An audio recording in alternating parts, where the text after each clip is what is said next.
I come from Moloka'I, Hawaii. I was born and raised on the west side of Oahu. I'm 35 years old, and I was an ice addict from the age of 14 to 29. For 15 years, the drug held me captive. I was arrested 44 times, Hawaii's most wanted, and I did almost 10 years in prison. I'm going to share my story and tell you a little bit about my life and how I ended up where I am today. So at the age of 14, well, first of all, I come from a good family of canoe paddlers, surfers, singers, musicians, and my family was good. I was raised good, but at the age of 14, things took a turn for me. It was Waianae High School graduation night, and everybody was partying, drinking, and one of my classmates told me, hey, let's go for a ride. Let's go to Taco Bell. So I said, okay, let's go. I jumped in a car with them, and the driver was 38 years old. He was old enough to be my dad. I was 14 at the time. So we go to the Taco Bell drive-thru, and when we're in the parking lot, they seen somebody that they knew, and they pulled a gun on him. They robbed him, and they took all his money and his dope. When they came back in the car, and I seen the money and the dope that they took from that guy, I was like, oh, wow, that's cool. I want to rob people. I want to take people's money. I wanted to be like them. I thought it was cool.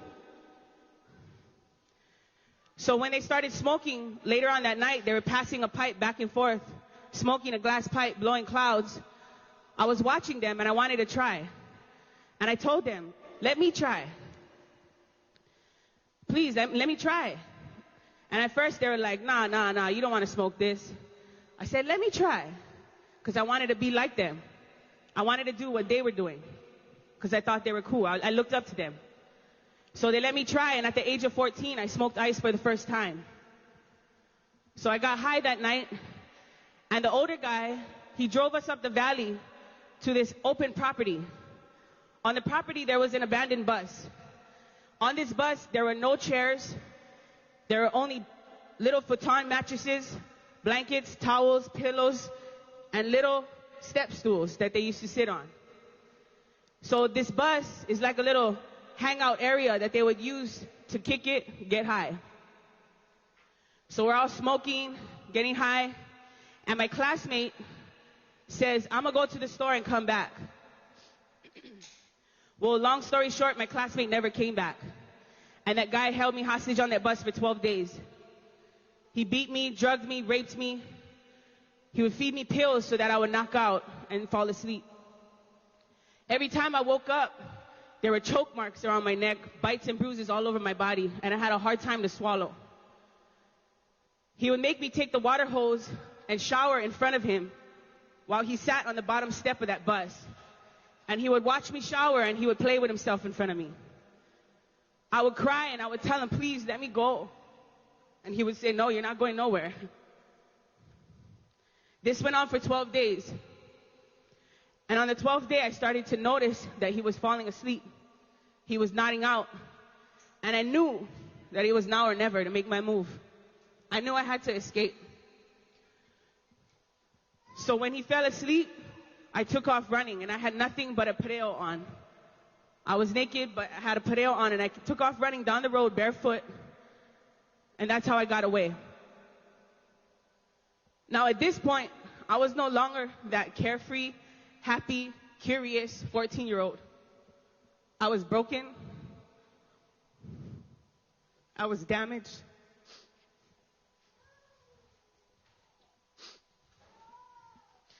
I felt dirty.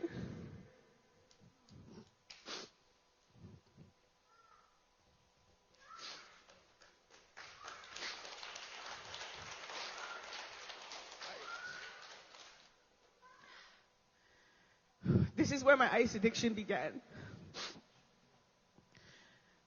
The person I looked up to and wanted to be like was the person that changed the course of my life forever. That one decision. This is where my ice addiction began. And all I wanted to do was stay numb. I wanted to stay numb. I wanted to forget what happened. I wanted to pretend like it never happened. I didn't want to feel. So I stayed high. I started committing crime. And then I met a drug dealer. He was a lot older than me. And he wanted me to be his girlfriend.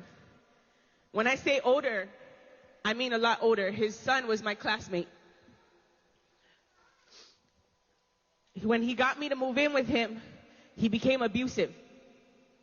He started pistol whipping me in the head all the time, shoving a gun down my throat, tying me up in his room.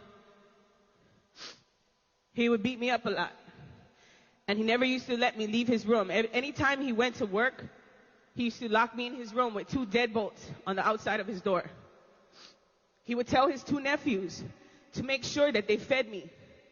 So they had to put 2 slices of bread, peanut butter and jelly, or ham and cheese, and they would put it on a paper towel, and they would shove it under the door.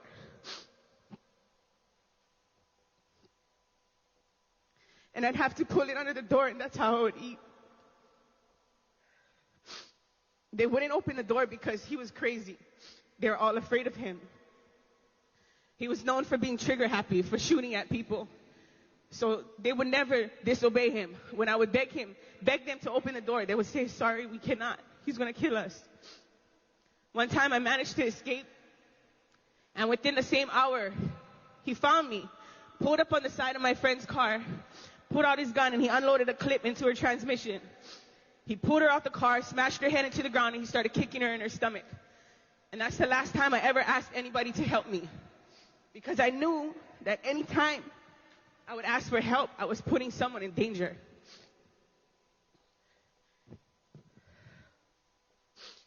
Another time I managed to escape and I went to my uncle's house. My uncle was almost 80 years old. So he raised me from when I was a little girl. And I remember being at the stove cooking something, and I hear a dirt bike outside. And he calls the house phone. And he says, if you don't come outside, I'm going to put a bullet in your uncle's head. So of course I went outside. Of course I left with him. I don't want my uncle to pay for something I got myself into. So I left with him, and that's where the cycle continued. He told me, stop running. Stop trying to run. You're not leaving me. You're not leaving me, Terann. So stop trying to run. I was so miserable. Mind you, I'm only 17 at this time. I was so miserable and so broken and so lost. And I never told a soul, I never told nobody what happened to me when I was 14, because I never wanted to give my family the opportunity to be right, or to say, you see, I told you so. You see what happens when you cruise with dummies? You see what happens when you think you've grown? You see what happens when you do what you want to do? I didn't want to give them the opportunity to be right. So I held that shit. I kept it a secret for almost 18 years. Not until I was 30 years old did I ever speak about it. So at this point, I was so broken and so lost, and I felt so helpless that I'd rather die than continue living the life I was living. So one day when he locked me in his room, I searched his whole room, and he had lupus, so he took a lot of medication. I searched his whole room, and I found a bunch of pills. I took all the pills in his room. I took his pain pills, I took his lupus pills, I took Tylenol, I took whatever I could find. Because I wanted to die, I wanted to kill myself. And that was how I wanted to end it. Well, when I woke up, I was in a hospital bed. I was connected to IVs. They had pumped my stomach. And when I looked to my right, he's sitting there on the side of my bed staring at me. And immediately I just started screaming and crying, yelling at the doctors, why did you save me? Why did you stop it? I didn't want to be here. Why did you stop it? And they told me, it's our job to save you. And I was so upset because my plan failed. And he looked at me and he said, stop trying to run, Terann. 2 days later, he got arrested and sent to prison for 10 years. He got arrested for shooting at someone at Moloka'I Bay Beach Park. And that's how I was removed from this situation. But at this point, I was so damaged that I had no heart, no feeling. I didn't know how to laugh. I didn't know how to smile or be happy. I walked around broken in darkness, just concerned about continuing to stay high. That was my only concern, is staying high, staying numb. So there's my life of crime began. Started stealing cars, burglarizing houses, robbing businesses, robbing drug dealers. Got into shootouts with drug dealers, shootouts with cops. Like I said, I have 44 arrests. Hawaii's most wanted. I did anything to survive. I didn't care who you were. If you had money then, I wanted to rob you too. If you were a guy and you flirted with me, I was going to rob you too. If you made me feel uncomfortable because you were a dope dealer and you had a lot of dope, I was going to plan to rob you too. Anybody. Because it was all about me and how I was going to survive. I didn't have no care about the next person. No feeling. I was ruthless. I didn't care who I hurt. All my morals and values were gone. All my priorities disappeared when I was 14.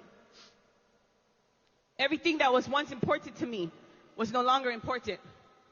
The only thing important was staying high, making money, making sure I had dope. So I went to prison. And prison didn't change me. I did 7.5 years in state. Prison didn't change me because all I wanted to do was get back out and finish up where I left off. And I wanted to figure out how to be a better criminal. How to do the same shit and not get caught. Prison didn't change me because in my head and in my heart, I wasn't ready to change. I didn't want change. I didn't have nothing to live for. That's what I believed. So when I came back out, I was living in a clean and sober house. It only took me a matter of a couple months to get back into selling drugs. Now, when I got back into selling drugs, I was making a lot of money, avoiding my family, avoiding the people who love me. And I felt like by buying things for my family, by buying them cars, by buying them things, I could buy their love. I didn't have to spend time with them. I barely made it to a Christmas or to a Mother's Day or to my mom's birthday. I would miss everything that was important. I started using again. And eventually, everybody in my circle started getting stabbed, shot, killed. So my ex, he got shot in the face. He lost his eye. To this day, he wears a glass eye. My other ex got shot in the stomach twice. He survived, so he walks around with a colonoscopy bag. And every time he has to use the bathroom, everyone can see in that bag. He has to change it every time he has to use the bathroom. My ex-boyfriend, Dace, got stabbed to death over a drug deal. My friend Tommy, he got beat to death over a half gram of meth and some motorcycle parts. My friend Tatum shot up a needle in her arm, caused an infection. She died. My homeboy shot up too much dope, stopped his heart. He died. Everyone around me, this list can go on and on and on and on and on. But we don't got enough time for that. Everyone around me was getting shot, stabbed, killed. The icing on the cake for me was my little brother. My brother's name was Mackenzie. He was 20 years old. And it was 2 weeks before he turned 21. My brother was nothing like me. He was a good kid. He never did drugs. He never broke the law. He used to get good grades in school. He minded his own business. He wasn't a troublemaker. He wasn't a thief. He wasn't a criminal. He was nothing like me. And it was 2 weeks before he turned 21. And I remember all he wanted to do was go to Vegas as an adult and gamble. Well, he went to a rave with his friends. The rave was in Cunha. And they were all drinking alcohol. And one of his friends gave him a pill. He took that pill, and that pill stopped his heart within 10 minutes. My brother died. Someone gave him an ecstasy pill, and when it mixed with alcohol, it stopped his heart. All his friends that were there with him, they left him. They're more concerned with not getting in trouble for giving him that pill than they were concerned for his life. They left him there on the ground and they digged out.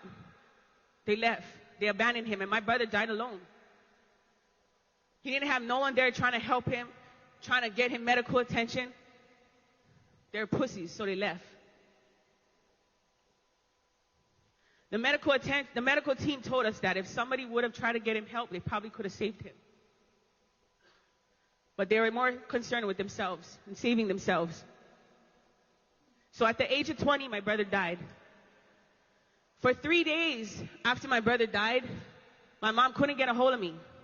I was too busy sitting in a trap house, surrounded by other drug users, trying to make money.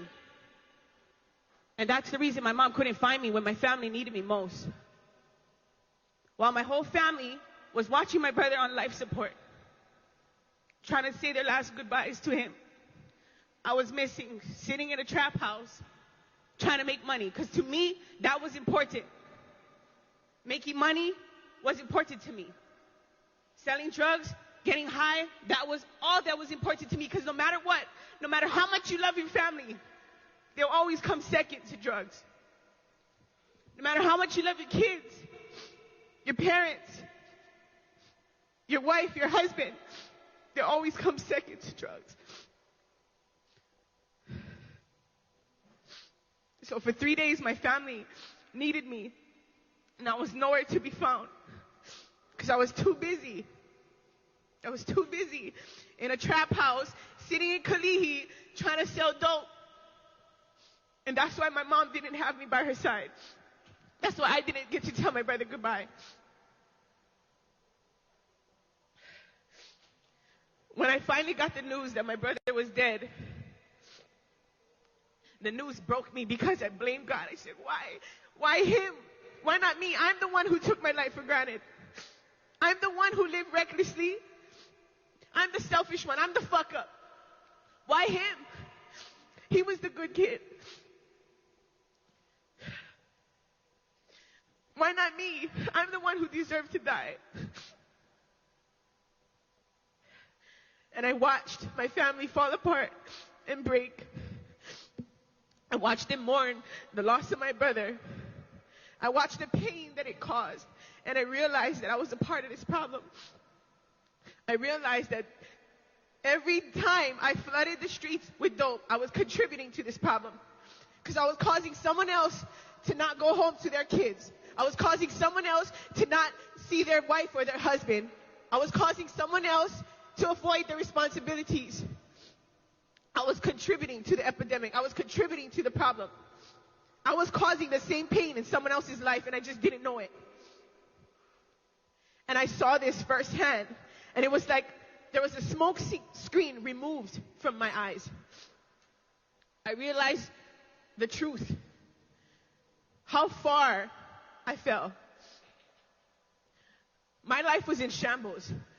When in my addiction, I didn't care. You know, I used to steal from the stores. You know, I don't care who you were. If I could steal from you, I would steal from you. I slept in stolen cars. I used to steal cars just because I had no place to go. I slept on the streets. My whole life was in shambles.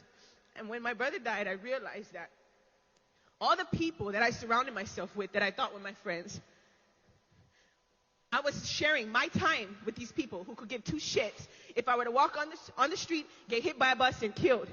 They would not care. As long as they still had that dope to smoke. As long as I was still providing for their needs, they'd be around. But in reality, not one gave a damn about me. While my mom and my grandma and my family cried and begged me to come home. Not one of these people gave a damn. As long as I continued to bring that dope to the house, as long as they could still smoke, then everything was all good. But yet I chose these people over my family. I was so disgusted with myself when I realized the reality of who I became. This drug held me captive for 15 years.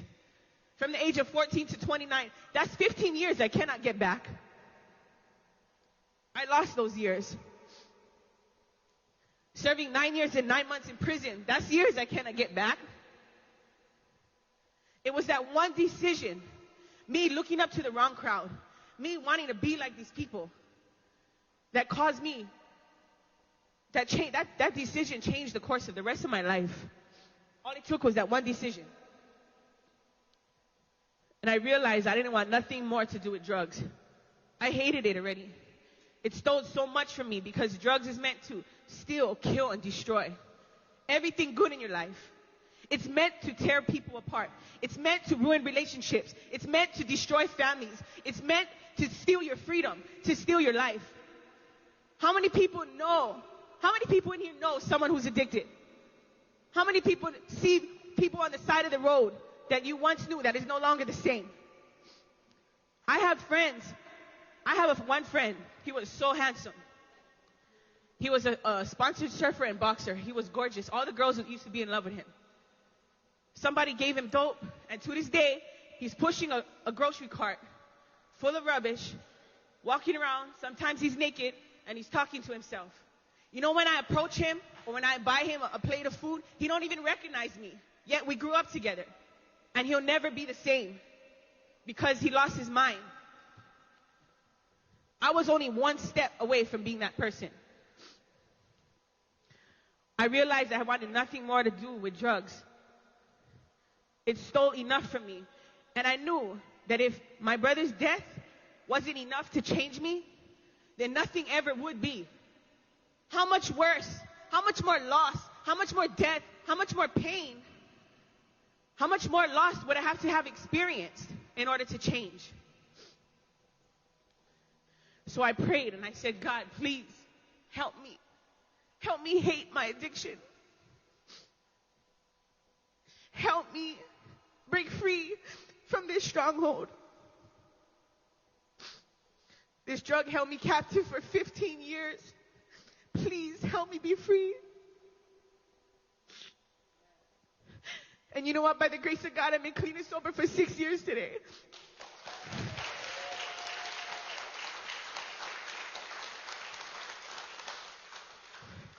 Getting clean was the greatest decision I ever made. Because you know what? When I first got clean, immediately I blew up. I gained 70 pounds. And I was like, damn, I wanted to be clean, not obese. Man. And you know what? I had no friends. I had no friends. The only people I knew were people who used, were people who sold drugs, or who stole, or criminals, people who smoked. I had no friends. I was alone. But you know what?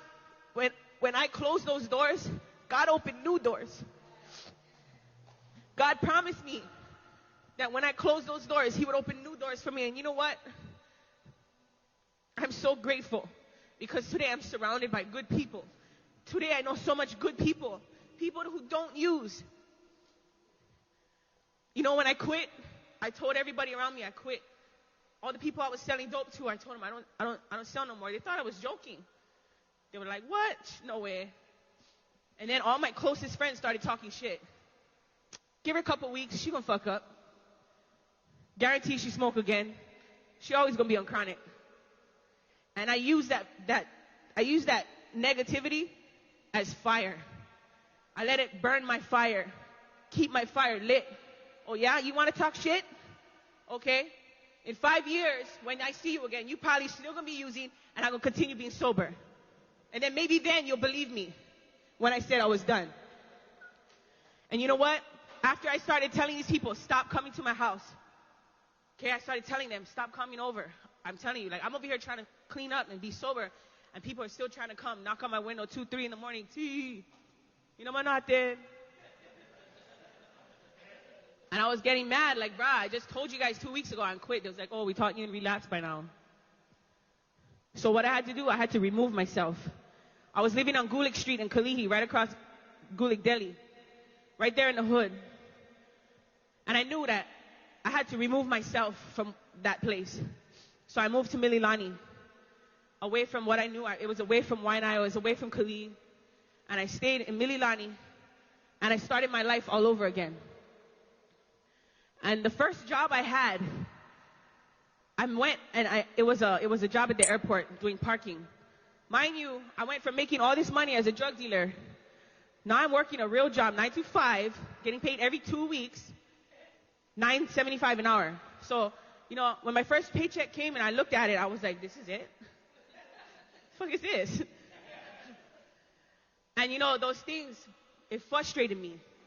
Because I'm over here for real trying to live right, and I can barely pay my rent. And there were times when I was like $600 short, and I would be like, God, please do something, because I don't know how I'm going to make it. I don't know how I'm going to pay for this house, for this roof over my head.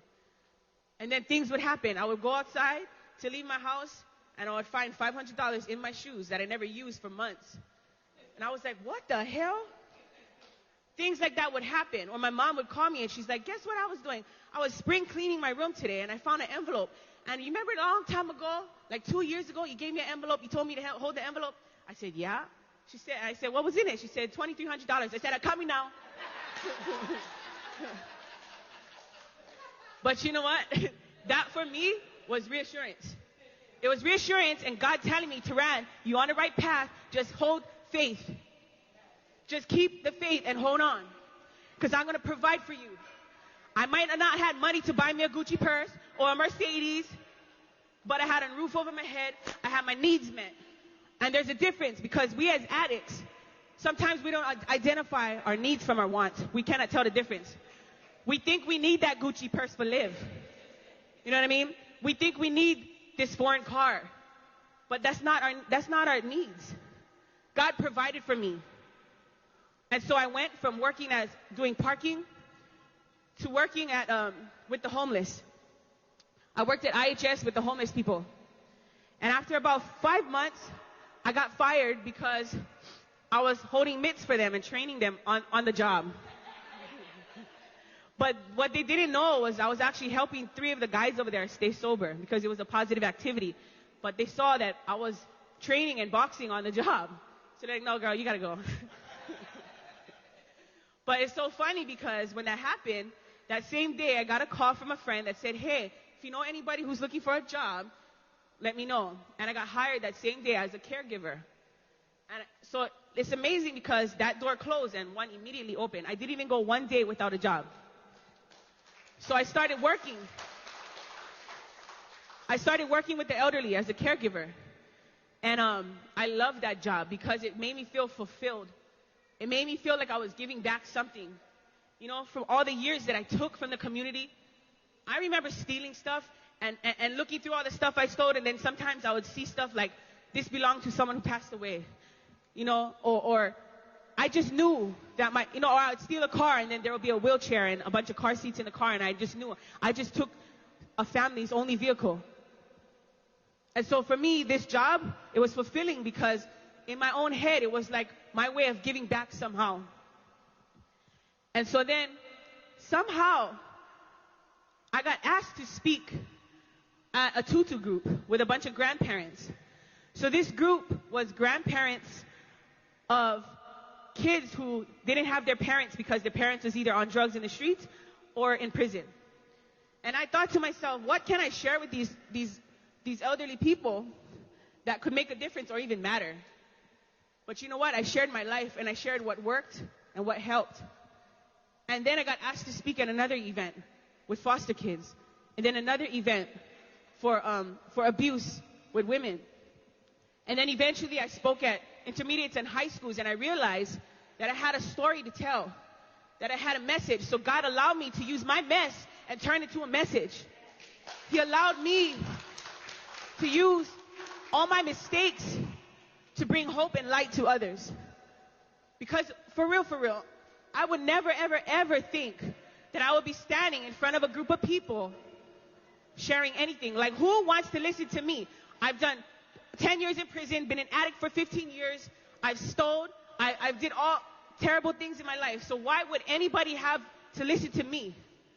But I realized it was to bring hope. It was to bring light. It was to give strength and encouragement. Because if I can do it, and if I can change, anybody can. All you have to do is want it. Sometimes I get sad because, I'm 35 years old and I wasted many years of my life. But you know what? I don't regret it. I don't regret anything bad that happened to me. I don't regret anything that I experienced, because I realized that if I didn't live those things, I wouldn't be standing here right now speaking this message to you. I needed to. I needed to go through those things. Because of that, I'm a stronger woman today. because of that, I can reach the youth today. And that's my purpose, that's my drive, that's my goal in life, is to change the world, to reach the youth, to change everybody out there who needs it, to change the addicts in recovery, to change their mindset, to open up their minds and help them to see that there's another way to live, that life is good.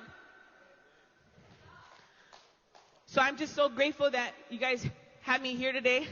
Thank you guys for having me. I'm blessed. Thank you for letting me share, and I hope that you guys took something from my message. Thank you.